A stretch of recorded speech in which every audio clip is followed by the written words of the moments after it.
स्वागत है आप सभी का हमारे इस YouTube channel let's online education में, जिसमें कि हम बीएड से संबंधित वीडियो का निर्माण करते हैं।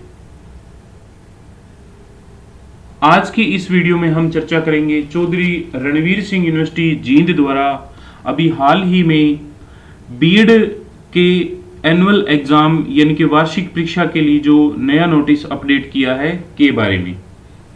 तो अगर अभी तक आपने हमारे इस YouTube चैनल को सब्सक्राइब नहीं किया है तो अभी ही हमारे इस YouTube channel let's online education को सब्सक्राइब करें।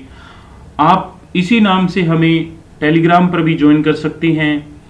एग्ज़ाम से संबंधित किसी भी तरह की कोई क्वेरी के लिए आप हमें व्हाट्सएप नंबर 9355695753 पर व्हाट्सएप मैसेज कर सकते हैं। आपका रिप्लाई जरूर किया जाएगा।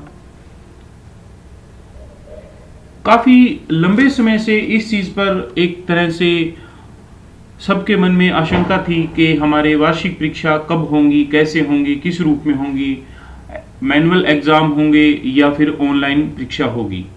इस तरह के सभी सवालों पर CRS यूनिवर्सिटी का अभी हाल ही में जो नोटिफिकेशन आया है उसमें एक विराम ला दिया है कि अब आपकी जो परीक्षा है वो ऑनलाइन होगी और ऑनलाइन के साथ साथ ऑब्जेक्टिव टाइप भी होगी। इस संबंध में यूनिवर्सिटी का एक नोटिफिकेशन आया है जो कि CRSU की साइट पर अपलोड है। अगर आप CRSU की मेन साइट crsu.ac.in पर जाते हैं तो वहां पर आपको ये नोटिफिकेशन दिखाई देगा, जिसमें कि इन्होंने NCTE national council for teacher education और RCI जो कि स्पेशल एजुकेशन से जुड़ी हुई मान्यता प्रदान करती है के द्वारा मान्यता प्राप्त सभी अप्रूव्ड और एफिलिएटेड कॉलेज हैं उनका कोविड-19 के दौरान जो वार्षिक परीक्षा होगी के संबंध में इन्होंने ये नोटिस जारी किया है। यानी कि टीचर एजुकेशन के लिए NCTE और RCI भारत के समस्त यूनिवर्सिटियों के कॉलेजों को मान्यता देती है। इसके संबंध में ये एक नोटिफिकेशन जारी किया गया है, जिसमें कि इन्होंने बताया है कि जो थ्योरी एग्जाम हैं वो ऑनलाइन करवाए जाएंगे एकेडमिक सेशन 19-20 के कोविड-19 के कारण। यानी कि वर्तमान में बीएड कॉलेजों के जो 19-20 के एग्जाम हैं वो कोविड-19 सिचुएशन के कारण ऑनलाइन करवाए जाएंगे। अब 19-20 की अगर की सेशन की बात करें तो यहाँ बीएड फर्स्ट ईयर भी 19-20 में है और बीएड सेकंड ईयर भी 19-20 में है। तो यहाँ इस नोटिस के अकॉर्डिंग बीएड फर्स्ट और सेकंड ईयर दोनों के ही एग्जाम जो है वो करवाए जाएंगे और दोनों एग्जाम जो है वो ऑब्जेक्टिव रूप में होंगे। इससे संबंधित एक विशेष बात ये भी बताई गई है कि कॉलेज जो है वो इस संबंध में विद्यार्थियों को एक बेहतर इंफ्रास्ट्रक्चर प्रदान करेगा और इसके साथ साथ विद्यार्थियों को एक ऑनलाइन ट्रेनिंग जो है वो भी दी जाएगी, जो कि एग्जाम देने के लिए बच्चों को बहुत ही अच्छी सहायता होगी। यानी कि जो बच्चे अभी CRSU जींद यूनिवर्सिटी से बीएड के एग्जाम देने वाले हैं और उनके मन में ये आशंका है कि ये ऑनलाइन एग्जाम किस रूप में होंगे, किस तरह से होंगे, क्या करवाया जाएगा, कितनी मात्रा में करवाया जाएगा, तो इस संबंध में भी यूनिवर्सिटी ने कॉलेज को एक गाइडलाइन दे दी है कि वो अपने बीएड कॉलेज के सभी विद्यार्थियों को इस संबंध में एक तरह से ट्रेनिंग देंगे ताकि वे यूनिवर्सिटी द्वारा वार्षिक परीक्षा का जो आयोजन किया जाएगा उसमें उन्हें किसी तरह की कोई परेशानी न हो। ठीक इसी तरह इसमें जो MCQ मल्टीपल चॉइस क्वेश्चन बहुविकल्पीय जो प्रश्न होते हैं, जिसमें कि एक प्रश्न के 4 विकल्प होते हैं और कोई इन चारों में से कोई भी एक विकल्प चुनना होता है, की तरह के प्रश्न होंगे जो कि ऑब्जेक्टिव टाइप में है। प्रत्येक क्वेश्चन के लिए 1 नंबर दिया जाएगा। इनके जो टोटल नंबर है वो जहां 80 नंबर का पेपर होता था वहां 80 MCQ क्वेश्चन होंगे, जहां 40 नंबर का पेपर है वहां 40 MCQ होंगे और जहां 70 नंबर का पेपर होता था वहां 70 MCQ क्वेश्चन होंगे। यानी कि आपका जितने नंबर का पहले पेपर होता था, चाहे वो 80, 40 और 70 हो, उतने ही नंबर का अब आपका थ्योरी पेपर के रूप में ऑनलाइन ऑब्जेक्टिव टाइप यानी बहुविकल्पीय प्रश्न पत्र का निर्माण किया जाएगा। इस प्रश्न पत्र में जो आपसे प्रश्न पूछे जाएंगे उनके संबंध में भी बताया गया है कि इसमें 33% ऐसे प्रश्न होंगे जो बहुत ही आसान होंगे। अब इसका मुख्य कारण यह है कि बहुविकल्पीय प्रश्नों को पढ़ने के लिए, इन प्रश्नों का उत्तर देने के लिए हमें सिलेबस जो है वो कंप्लीट करना पड़ता है। पहले हम ऐसा सोचते थे कि एक यूनिट में अगर ये 4 प्रश्न बनते हैं, इस 4 प्रश्न में से एक प्रश्न लास्ट ईयर आया हुआ है, यानी कि अब इसके आने की संभावना कम है। इसके बाद 3 प्रश्न बच गए, तो इन 3 प्रश्नों में से अगर हम कोई भी 2 प्रश्न अच्छे से याद कर लें तो हमारा जो पेपर है वो अच्छे से अटेम्प्ट हो जाएगा और साथ ही साथ हमें नंबर भी बढ़िया मिल जाएंगे। लेकिन ऑब्जेक्टिव टाइप जो क्वेश्चन आते हैं ये कंप्लीट सिलेबस में आते हैं। अब आपको पूरा का पूरा जो सिलेबस है वही कवर करना पड़ेगा। इस संबंध में भविष्य में हम काफ़ी वीडियो का निर्माण करेंगे प्रत्येक सब्जेक्ट को लेकर के, तो आप ज़्यादा से ज़्यादा इन वीडियो को देखते रहें, लाइक करते रहें और अपने सहपाठियों के साथ सब शेयर भी करते रहें ताकि इससे विद्यार्थियों को ज़्यादा से ज़्यादा फायदा मिल सके।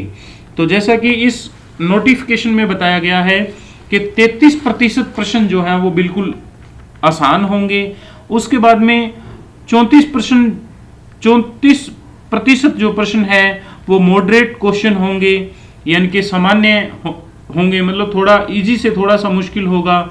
और लास्ट के जो 33% प्रश्न हैं वो थोड़े मुश्किल होंगे, यानी कि ये यहाँ इन्होंने बहुत ही अच्छा पैटर्न तैयार किया है। वैसे भी कोई भी परीक्षा का पैटर्न जब तैयार किया जाता है तो उसमें ये ध्यान रखा जाता है कि कमजोर विद्यार्थी जो हैं उनके लिए आसान प्रश्न डाले जाएं ताकि वो आसानी से पास हो जाएं। जो सामान्य विद्यार्थी हैं उनके लिए भी कुछ प्रश्न डाले जाएं ताकि वो थोड़ी अच्छी परसेंटेज बना सकें, और जो एक तरह से होनहार या प्रतिभावान बालक हैं उनके लिए भी कुछ इस तरह के प्रश्न डाले जाएं जिससे कि वो बहुत अच्छी परसेंट बना सकें, फर्स्ट डिवीजन या फिर वो मेरिट में भी आ सकें।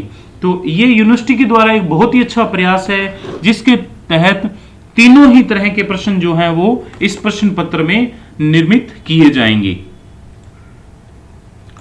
अब अगर इसके समय की बात की जाए तो प्रत्येक प्रश्न को अटेम्प्ट करने के लिए 45 सेकंड का टाइम दिया जाएगा, और ये देखा जाए तो 45 सेकंड का टाइम काफी होता है, खासकर उन विद्यार्थियों के लिए जिन्होंने सिलेबस को पढ़ा हुआ हो। तो आपसे एक बार फिर कहा जा रहा है कि आप भविष्य में हमारे द्वारा निर्मित सभी वीडियो को ध्यानपूर्वक एक बार नहीं बल्कि कई बार देखें, क्योंकि यहाँ प्रश्न का उत्तर आपको मात्र और मात्र 45 सेकंड में देना होगा। हो सकता है कि इसके बाद आपके सामने नेक्स्ट क्वेश्चन आ जाएं और इसमें वही व्यक्ति या विद्यार्थी अच्छे अंक प्राप्त कर पाएगा जिसने ज्यादा से ज्यादा अच्छे अभ्यास किया हुआ हो। तो यहाँ जो 80 नंबर का जो MCQ आएगा उसके लिए टोटल टाइम जो है वो 60 मिनट, 40 नंबर के प्रश्न पत्र के लिए टोटल टाइम 30 मिनट और 70 नंबर के प्रश्न पत्र के लिए टोटल टाइम जो है वो 53 मिनट निर्धारित किया गया है। यानी कि पहले जो आप 80 नंबर का पेपर 3 घंटे में देते थे वो अब आपका पेपर 1 घंटे में हो जाएगा। 40 नंबर का जो पेपर है वो जो एक तरह से उसका हाफ टाइम 1.5 घंटे में होता था वो अब आधे घंटे में। ठीक इसी तरह 70 नंबर का जो है उसमें भी टाइम जो है वो 53 मिनट का कर दिया गया है। तो यहाँ प्रश्नों का उत्तर देते समय आपको बहुत ही सावधानी रखनी होगी। साथ ही साथ आपको एक प्रश्न का उत्तर देने के लिए केवल मात्र 45 सेकंड का ही टाइम मिलेगा।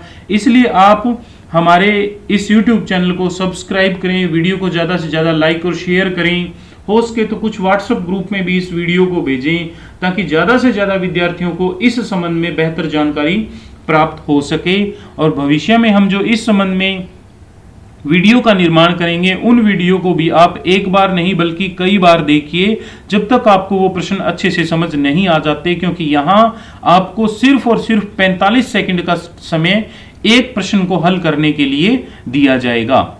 अब एक और विशेष बात कि ये जो प्रश्न है ये एक तरह से आगे पीछे किए जाएंगे, मतलब एक प्रश्न पत्र में एक पहले विद्यार्थी का जो पहला प्रश्न है वो दूसरे विद्यार्थी का 5वां हो सकता है, तीसरे विद्यार्थी का 8वां हो सकता है और चौथे विद्यार्थी का 12वां। मतलब इनको एक तरह से इस रूप में एडजस्ट कर दिया जाएगा ताकि विद्यार्थी जो है वो नकल न कर सकें। ये भी यूनिवर्सिटी का एक बहुत अच्छा प्रयास है अब अगर विद्यार्थी नकल की सोच रहे हैं तो यहाँ उनके लिए एक बहुत ही यूनिवर्सिटी ने अच्छा ऑप्शन दे दिया है कि प्रश्न के जो सीरियल नंबर है उनको एक तरह से इस रूप में एडजस्ट कर दिया जाएगा कि पहले विद्यार्थी का जो पहला प्रश्न है दूसरे विद्यार्थी का वो 5वां होगा, तीसरे विद्यार्थी का वो 10वां, चौथे विद्यार्थी का वो 12वां और छठे विद्यार्थी का हो सकता है वो उससे और आगे आ जाए। तो इसी तरह प्रश्नों के क्रमांक नंबर जो हैं वो भी आगे पीछे कर दिए जाएंगे और जब आपको 45 सेकंड में एक प्रश्न का उत्तर देना है तो ऐसी परिस्थिति में नकल की जो संभावना है वो पूर्णतः समाप्त हो जाती है। इसमें एक और इन्होंने विशेष बात कही है कि candidate shall not be allowed to return back, यानी एक प्रश्न का जो 45 सेकंड का समय है उसमें अगर आप उत्तर दे देते हो तो ठीक है, अन्यथा आप उस प्रश्न का या किसी अन्य प्रश्न का उत्तर देने के लिए बैक नहीं जा पाओगे। यानी कि कंप्यूटर में कुछ ऐसा सिस्टम सेटअप किया होगा कि हर 45 सेकंड के बाद नेक्स्ट क्वेश्चन जो है वो आ जाएगा। अगर आप उसका उत्तर देते हो तो ठीक है, उत्तर नहीं देते हो तो फिर 45 सेकंड के बाद में नेक्स्ट क्वेश्चन आ जाएगा और आप किसी भी हालात में पीछे जिस प्रश्न का उत्तर दिया है उसको सही करने के लिए या उत्तर नहीं दिया है उसका उत्तर देने के लिए बैक नहीं जाओगे। ये यहां इन्होंने नकल रोकने के लिए एक बहुत ही सही प्रयास किया है। इसके साथ साथ इन्होंने एक और विशेष बात यहां कह दी है कि जो रीअपीयर और रेगुलर एग्जाम हो रहे हैं सेमेस्टर सेकंड और ईयर फर्स्ट के लिए, यानी कि सेकंड सेमेस्टर है किसी का और चाहे वो एनुअल एग्जाम में पहली बार एग्जाम दे रहा है, कोई भी कोर्स जो कि एनसीटी और आरसीआई द्वारा अप्रूव्ड कॉलेज है, यानी कि शिक्षा से संबंधित, टीचर एजुकेशन से संबंधित एफिलिएटेड कॉलेज हैं, इस तरह के सभी एग्जाम में फाइनल ईयर और सेमेस्टर ईयर एग्जाम के लिए, यानी कि इनका जो पैटर्न है, जो रीअपीयर के पेपर हैं और जो रेगुलर एग्जाम के पेपर हैं, उन सभी का पैटर्न जो है वो सेम रहेगा। रीअपीयर जो विद्यार्थी हैं उनको भी इसी पैटर्न के तहत ही पेपर देना होगा। विद्यार्थियों को पेपर से एक दिन पहले एक तरह से मॉक टेस्ट जो होता है वो करवाया जाएगा। तो ये भी यूनिवर्सिटी का एक बहुत अच्छा प्रयास है कि विद्यार्थियों को जिस दिन उनका एनुअल एग्जाम होगा उससे एक दिन पहले मॉक टेस्ट करवाया जाएगा। तो यानी कि यूनिवर्सिटी यहाँ इस संबंध में बहुत ही अच्छा और बढ़िया ढंग से काम कर रही है। किसी भी तरह की अगर कोई समस्या है तो उन सभी समस्याओं को पहले से यूनिवर्सिटी ने एक कैटेगरी बना करके सभी तरह की समस्याओं को यहाँ इन्होंने कंप्लीट कर दिया है। यानी कि इस परीक्षा से अब किसी भी तरह की कोई ऑब्जेक्शन लगा पाना जो है वो एक तरह से संभव नहीं नजर आ रहा।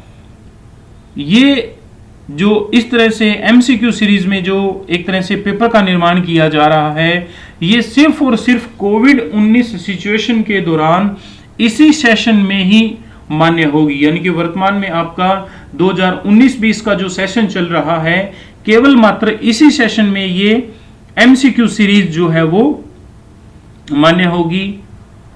इस नोटिस की जो कॉपी है वो crsu.ac.in की साइट पर उपलब्ध है।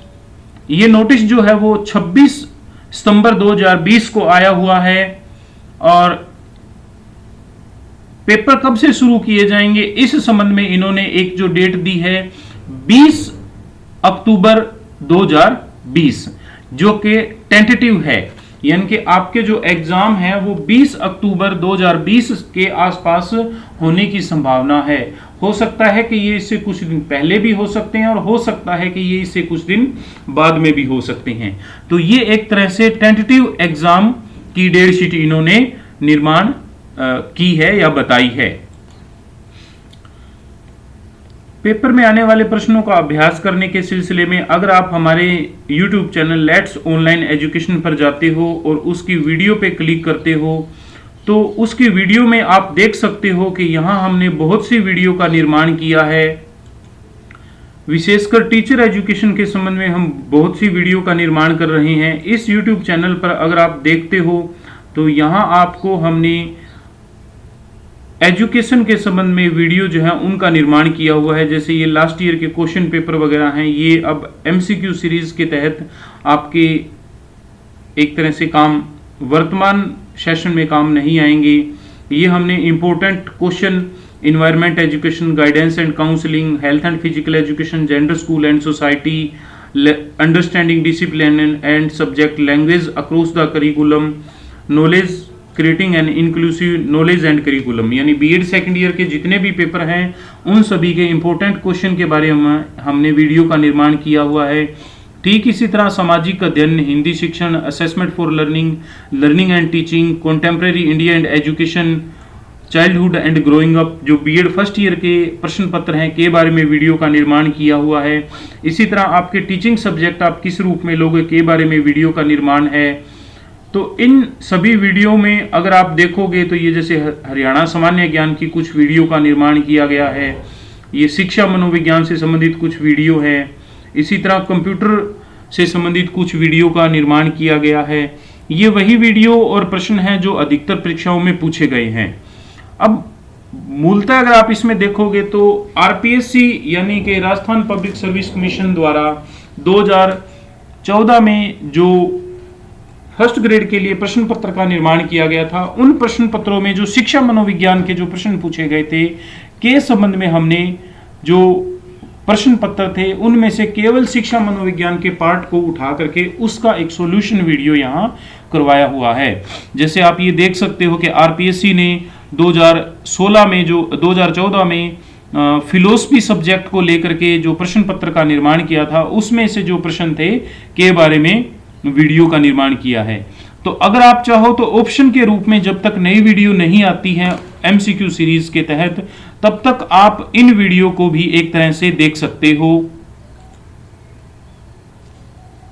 इस वीडियो को भी आप शुरुआती तौर पर देख सकते हो, जिसमें कि हमने RPSC द्वारा स्कूल व्याख्याता पद के लिए 2014 में दर्शन शास्त्र विषय में जो शिक्षा मनोविज्ञान से संबंधित प्रश्न पूछे थे के बारे में है। तो ये हमारी 27वीं वीडियो है, यानी कि 27 प्रश्न पत्र पर शिक्षा मनोविज्ञान के प्रश्नों को लेकर के हमने वीडियो का निर्माण किया था। तो जब तक नई वीडियो का निर्माण नहीं होता है MCQ सीरीज में, तब तक आप इन वीडियो को देख करके भी एक तरह से फायदा उठा सकते हो। जैसा कि इस वीडियो में हम ये देखें कि जैसे ये कक्षा में परस्पर संवाद से क्या उभर कर आना चाहिए, विवाद, सूचना, विचार या तर्क वितर्क। तो ये एक तरह से प्रश्न जो है वो इसी तरह के प्रश्न जो है वो सामान्य, थोड़े आसान और मुश्किल तरह के प्रश्न जो है वो आपसे वार्षिक परीक्षा में पूछे जाएंगे। तो आप इन वीडियो को भी, इन 27 वीडियो को भी एक बार जरूर ध्यानपूर्वक देखें, क्योंकि हो सकता है कि प्रश्न का निर्माण भी इसी रूप में किया गया हो। अगर अभी तक आपने हमारे इस YouTube चैनल को सब्सक्राइब नहीं किया है तो वीडियो देखने के दौरान यहाँ इस कॉर्नर पे, जैसे ये वीडियो देख रहे हैं, इसका ये जो कॉर्नर है यहाँ हमारा चैनल का लोगो है। जब आप इस लोगो पे माउस या कर्सर को माउस को लेकर के आते हो तो सब्सक्राइब का बटन जो है वो एक्टिवेट हो जाता है। यहाँ पर क्लिक करते ही आप बिना किसी तरह की कोई एक्स्ट्रा जगह जाकर के आप यहीं से इस चैनल को सब्सक्राइब कर सकते हैं। इस वीडियो को ज़्यादा से ज़्यादा लाइक कीजिए, शेयर कीजिए। इस वीडियो को आप कुछ व्हाट्सएप ग्रुप में भी सेंड कर दीजिए, ताकि आपके साथ जो अन्य विद्यार्थी हैं उनको भी CRSU जींद यूनिवर्सिटी द्वारा बीएड के लिए आयोजित की जाने वाली वार्षिक परीक्षा, जो कि अब MCQ सीरीज में आयोजित की जाएगी, के संबंध में ज़्यादा से ज़्यादा जानकारी प्राप्त हो सके। और अगर आप ऐसा करते हैं तो हमारा जो उद्देश्य है कि ज़्यादा से ज़्यादा विद्यार्थियों को इस संबंध में जोड़ा जाए और प्रत्येक सूचना को अच्छे और बेहतर ढंग से दिया जाए, वो भी आप पूर्ण करने में हमें सहायता दे सकते हैं। धन्यवाद।